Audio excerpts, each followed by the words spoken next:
Hello everyone, कैसे हैं आप सब। मेरा नाम है आदित्य तिवारी और आज के इस वीडियो में हम लोग बात करने वाले हैं एक ऐसे टॉपिक पे जिस पे बहुत कम लोग बात करते हैं। हमारे घरों में तो इस टॉपिक पे बहुत ही कम बात होता है, उल्टा लड़ाई ज़्यादा होता है।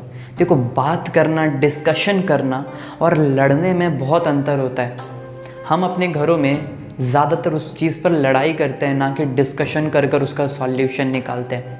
आज मैं बात करने वाला हूँ फाइनेंसेस के ऊपर कि हमारे घर में हमारा फाइनेंसेस कैसा है। देखो मेरे भाई, इंडिया में मैक्सिमम जो पॉपुलेशन है वो मिडिल क्लास पॉपुलेशन है। मीन्स जिनके पास अपना पैसा नहीं होता, पर पैसा होता है, अपना नहीं होता। रिच के पास अपना पैसा होता है, गरीब के पास पैसा नहीं होता। तो आज मैं रिच के बारे में बात नहीं करूँगा, ना मैं गरीब के बारे में बात करूँगा। आज मैं बात करूँगा एक मिडिल क्लास फैमिली के बारे में जिसका फाइनेंसेस बहुत मिक्स हो चुका है, जिसका फाइनेंसेस इतना ख़राब हो चुका है कि वो डेली टेंशन में सोता है, उसको नींद नहीं आता है। उसके पास पैसे हैं पर फिर भी नहीं है। तो आज का ये वीडियो बहुत इंटरेस्टिंग होने वाला है, तो इस वीडियो को लास्ट तक ज़रूर देखना, बहुत आपको वैल्यू मिलेगा। और अगर आपने इस चैनल को सब्सक्राइब नहीं किया है तो चैनल को सब्सक्राइब करें, बहुत इंपॉर्टेंट है। क्योंकि अगर आप मेरे चैनल को सब्सक्राइब नहीं करेंगे तो आपको नोटिफिकेशन नहीं जाएगा। मैं वीडियोस बनाना तो नहीं छोड़ूंगा, पर मैं चाहता हूं कि आप मेरे चैनल को सब्सक्राइब करें, जिससे मेरा मोटिवेशन बढ़ेगा, जिससे मैं और वीडियोस बना पाऊंगा। मुझे पता रहेगा कि हाँ, कुछ लोग हैं जो मेरे वीडियोस को देखेंगे, सीखेंगे और समझेंगे और अपने लाइफ में इम्प्लीमेंट करके आगे बढ़ेंगे। So let's begin.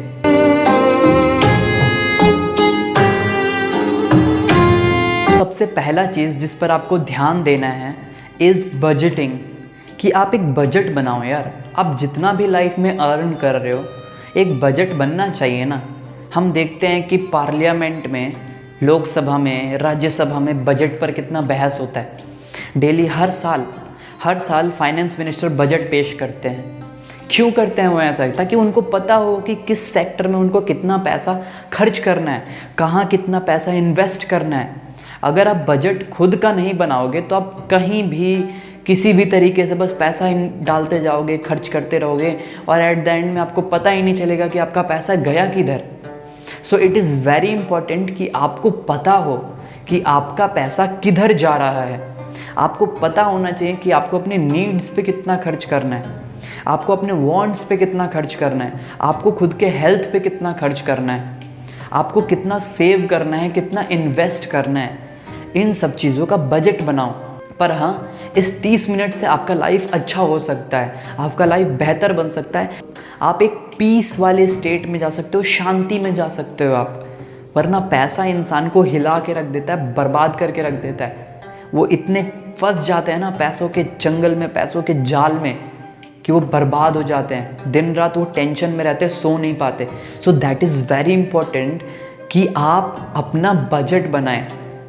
आपको पता होना चाहिए कि आपको कहाँ, कितना, क्यों, किस लिए इन्वेस्ट करना है या खर्च करना है। आप खुद देश से सीखो ना। फाइनेंस मिनिस्टर बजट पेश करती है ना, तो आप अगर अपने घर के हेड हो तो आप भी अपने घर का बजट बनाओ और अपने फैमिली के सामने पेश करो, उनसे राय करो, उनसे बात करो कि किस चीज़ में कितना इंक्रीज़ करे और कहाँ हमें डिक्रीज़ करना है। So this is the very important point you have to follow अगर आपको अपना फाइनेंस को अच्छा करना है। बजट बनाओ, आज रात बनाओ। अगर आप 40,000 कमाते हो तो 40,000 में बजट बनाओ। अगर आप 4 लाख महीने का कमाते हो तो 4 लाख में अपना बजट बनाओ। Very important. अगर आप आज 10,000 पे बजट नहीं बना पा रहे तो आप 10 लाख पे भी बजट नहीं बना पाओगे, आप 10 करोड़ पे भी बजट नहीं बना पाओगे। जितना पैसा है, जितना अर्निंग है, उस पर बजट बनाना सीखो। अपने फाइनेंसेस को सही करने का वो second step is never ever spend just to show off. अपने आसपास के लोगों को दिखाने के लिए अगर आप खर्चा कर रहे हैं तो मेरे भाई आप नर्क की तरफ जा रहे हैं। क्योंकि आपके आसपास वाले ना कभी आपसे खुश हो ही नहीं सकते। चाहे आप 10 करोड़ खर्चा कर दो, चाहे आप 10 लाख खर्चा करो या आप खर्चा ही मत करो, वो आपका बुराई करेंगे। तो अगर आप सोचते हो कि आप खर्चा करोगे वो खुश हो जाएंगे, वो आपका तारीफ़ करेंगे, आपका नाम बढ़ेगा, ऐसा नहीं होने वाला। उल्टा आपका गलत एक परसेप्शन बन जाएगा लोगों के बीच में। अगर आप ज़्यादा खर्च करोगे तो लोग बोलेंगे कि ये तो बहुत खर्चा करने वाला है। अगर आप कम खर्च करोगे तो लोग बोलेंगे ये तो कंजूस है। तो लोग तो बोलेंगे, आपको उनके बीच में रहना भी है, तो आपको उन्हें इग्नोर करना सीखना पड़ेगा। अगर देखो, एक चीज़ याद रखना, you have a family to feed, not a community to impress. अगर आप कम्युनिटी को इम्प्रेस करने में लगे रहे ना, तो एक दिन आप अपने फैमिली को फीड नहीं कर पाइएगा और आपकी फैमिली आपके आँख के सामने भूखे मरेगी। और वो लोग जो है ना, जो कम्युनिटी जिसको आप इम्प्रेस कर रहे थे, वो उस समय आपको 1 रुपये का भी हेल्प नहीं करेंगे। दैट इज़ द फैक्ट, और ये ट्रूथ है। आप समझ जाओ तो बहुत बढ़िया, नहीं समझो तो आपका फ्यूचर है। तो never ever spend your money to impress anyone. कभी मत करना, चाहे वो शादी हो, बर्थडे पार्टी हो, मैरिज एनिवर्सरी हो, या फिर नॉर्मल कहीं मीटअप पे गए, वहाँ पे भी पैसा मत खर्च करो किसी को दिखाने के लिए कि आपका स्टैंडर्ड बहुत अच्छा है। जो दिखाते हैं ना पैसा स्पेंड करके कि उनका स्टैंडर्ड बहुत अच्छा है, अगर रियलिटी में उनका हम लाइफ देखें ना, वो अंदर से खोखले होते हैं। जो बाहर से रिच दिखते हैं ना, बहुत लोग जो बाहर से रिच दिखते हैं, वो अंदर से खोखले होते हैं, लोन में चल रहे होते हैं, डूबे हुए होते हैं। तीसरा चीज़ जिसको आपको करना है ताकि आपका फाइनेंसेस बेहतर हो सके, इज़ कि never ever take high interest loan. वो लोन कभी नहीं ले जिस पर आपको ज़्यादा कॉस्ट पे करना पड़े, जिस पर आपको ज़्यादा इंटरेस्ट पे करना पड़े। सिंपल भाषा में, कभी भी वो लोन मत ले जो महंगा हो, ठीक है। जैसे कि आपका पर्सनल लोन हो गया, बिजनेस लोन हो गया, या फिर आपका ये फालतू का लोन जो आजकल मोबाइल ऐप के थ्रू मिल जाता है, इंस्टेंट लोन हो गया, जो ये सब आपको 18% 20% पे लोन दे देते हैं और लोग ले लेते हैं। वो ये नहीं देखते कि कितना इंटरेस्ट पे करना पड़ेगा। अगर आप इंटरेस्ट पे करते हैं तो आप कंपाउंडिंग के पावर को अपने खिलाफ यूज़ कर रहे हैं। मीन्स आप गरीब होंगे, ड्रास्टिकली बहुत तेज़ी से गरीब होंगे अगर आप हाई इंटरेस्ट लोन ले रखे हैं तो। और अगर आप इंटरेस्ट कमाते हैं तो आप कंपाउंडिंग के पावर को खुद के लिए यूज़ कर रहे हैं, तो आप अमीर बनेंगे। सो कंपाउंडिंग को अपने अगेंस्ट मत करो, अपने साथ लाओ कंपाउंडिंग को। इसीलिए never ever take high interest loan, कभी नहीं लेना। और ये थर्ड पॉइंट है, इसको कहीं लिख लो या अपने दिमाग में डाल लो। मैं आशा करता हूँ कि आप पॉइंट्स बना रहे होंगे, बिकॉज अगर आप पॉइंट्स नहीं बना रहे तो कोई फ़ायदा नहीं है, ठीक है। So the fourth thing that you have to do to manage your finances, to build your finances in a better way, is increase your income but decrease your expenses और स्टेबल योर एक्सपेंसेस। अपने expenses को आपको नहीं बढ़ाना, अपने income को बढ़ाओ, अपने इनकम को बढ़ाओ, पर अपने एक्सपेंसेस को एक लेवल पे रखो, उससे ऊपर मत जाने दो।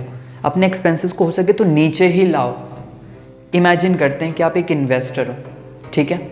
आपको मैं 3 कंपनी का ऑप्शन देता हूँ। एक कंपनी जिसका इनकम बहुत तेज़ी से बढ़ रहा है और एक्सपेंसेस उससे भी ज़्यादा तेज़ी से बढ़ रहे हैं। दूसरी कंपनी जिसका इनकम बहुत तेज़ी से बढ़ रहा है और एक्सपेंसेस नॉर्मल तेज़ी से बढ़ रहा है। तीसरी कंपनी जिसका इनकम बहुत तेज़ी से बढ़ रहा है और एक्सपेंसेस स्टेबल है या फिर कम हो रहा है। तो आप किस कंपनी में इन्वेस्ट करना चाहोगे, पहली, दूसरी या तीसरी? जो पहले में इन्वेस्ट करना चाहेगा वो एक गैम्बलर है, क्योंकि पहले में कोई भरोसा नहीं है, क्योंकि उसका एक्सपेंसेस बहुत तेज़ी से बढ़ रहा है, इनकम भी बहुत तेज़ी से बढ़ रहा है। कल उसके साथ क्या होगा किसी को नहीं पता। दूसरी कंपनी में अगर कोई इन्वेस्ट करता है तो हम उसको एक इन्वेस्टर मान सकते हैं जो थोड़ा रिस्क ले रहा है। और तीसरा जो थर्ड कंपनी है वो वैल्यू इन्वेस्टर्स वाली कंपनी है, जिसमें वैल्यू इन्वेस्टर्स इन्वेस्ट करेंगे क्योंकि उनको पता है कि इस कंपनी का एक्सपेंसेस तेज़ी से बढ़ नहीं रहा है, इनकम बढ़ रहा है, कंपनी में फ्यूचर में कोई प्रॉब्लम आएगा ही नहीं, क्योंकि कंपनी एक स्टेबल पोजीशन में है। तो आप भी एक अपने कंपनियों से अपने लाइफ को कंपेयर करो कि अगर आपका लाइफ में आपका फाइनेंसेस पहली वाली कंपनी की तरह है तो आप पर कोई इन्वेस्ट नहीं करेगा। मैं भी नहीं करूँगा आप पर इन्वेस्ट। दूसरी वाली कंपनी की तरह तो कुछ लोग कर दे, क्या पता आपका साथ दे दे। और तीसरी कंपनी के जैसा अगर आपका फाइनेंसेस हैं तो बहुत लोग आपके आसपास मंडराएंगे, आप में इन्वेस्ट करना चाहेंगे और आप खुश रहेंगे, आप स्टेबल रहेंगे, आप शांत रहेंगे, ठीक है। तो वेरी इंपॉर्टेंट पॉइंट है यार, ये बहुत इंपॉर्टेंट पॉइंट है कि अपने इनकम को ग्रो करो, अपने एक्सपेंसेस को कम करो या फिर स्टेबल रखो। पर एक मिडिल क्लास फैमिली क्या करता है, इनकम बढ़ाने का एक्सपेंसेस बढ़ जाता है। अगर इनकम 1 लाख का हुआ तो एक्सपेंसेस 1.5 लाख का हो गया।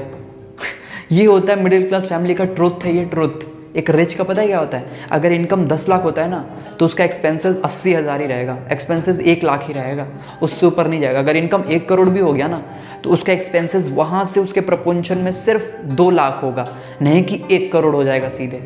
तो अपने एक्सपेंसेस को अपने इनकम से ज़्यादा तेज़ी से मत बढ़ाओ, एक स्टेबल पोजीशन पे रखो, एक स्टेबल लेवल पे रखो उसको, तब आप एक अच्छा लाइफ जी पाएंगे, मनी को अच्छे से मैनेज कर पाएंगे। एंड लास्ट पॉइंट जो आपके फाइनेंसेस को बहुत बेहतरीन बना सकता है वो ये है कि आप अपने बैड हैबिट्स को कम करो। देखो, एक बार में बैड हैबिट्स तो रुकता नहीं है, आप कम कर सकते हो। जैसे आप मान लो दिन का 10 सिगरेट पी रहे हो या दिन का 5 सिगरेट पी रहे हो, तो दिन का 1 सिगरेट मत पियो और उस 10 रुपये को बचाओ।